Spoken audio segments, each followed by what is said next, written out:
ఎంతకు తెగబడ్డారా మీ దుంపలు తెగ 6,000 ఎకరాల సాగుని లాగం చేసిండ్రు కదరా. శీషి శిషి గింత దిగజారుడు తనం ఎందుకురా బాబు. నెత్తిలా మెదడున్నోడు చేసిండో లేకుంటే బర్రెపెండున్నోడు చేసిండో తెలియదు కానీ పబ్లిక్ అక్కర వస్తుందని 19 కోట్లతో కట్టిన షెక్ డ్యామ్ కట్టను ఉత్త పుణ్యానికి కూలగొట్టిండ్రట. ఎందుకట్లా చేయాల్సి వచ్చింది బట్టవాజిగాళ్లకు అని అంటే ఇగో ఈ పెద్ద మనిషి చెప్తున్నాడు ఇనుండ్రి. మానేరు నది పట్టిన చెక్ డ్యామ్ను కానీ ఎన్నో ఎకరాలకు ఉపయోగపడే చెక్ డ్యామ్ మాకెంతో గుడికి రామభద్ర గుడికి కూడా వాటర్ సోర్సెస్ బాగున్నాయి.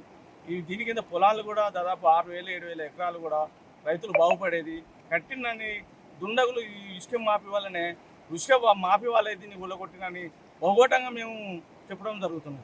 వాని ఇసుకదాందా మీద దుబ్బవయ్యా వాళ్ళ జోబులు నింపుకునే తానికి రైతుల నోర్లు కొడతారా?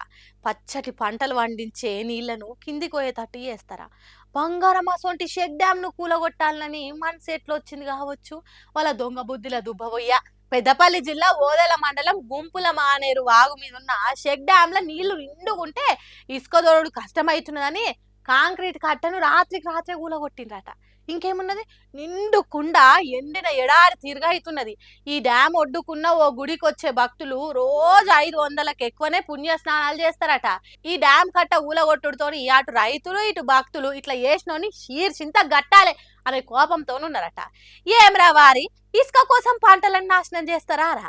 పైసల కోసం ఎంతకైనా తగ్గిస్తారా? ఆఖరికి అసిద్ధం మీద ఆటాన పెట్టినా తీసుకునే తట్టు తయారైంద్రా బాబు. మీ బతుకులల్లా ఇసుక బంగారం అసొంటి భూములను ఎండబెట్టే పని చేస్తారు కదరా బద్మాష్ బడివేగల్లారా అని తిడుతున్నారట.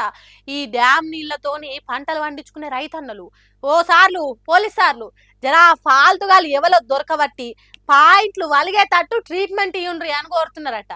మరి పోలీసులు ఏం చేస్తారో ఏమో పోన్రే.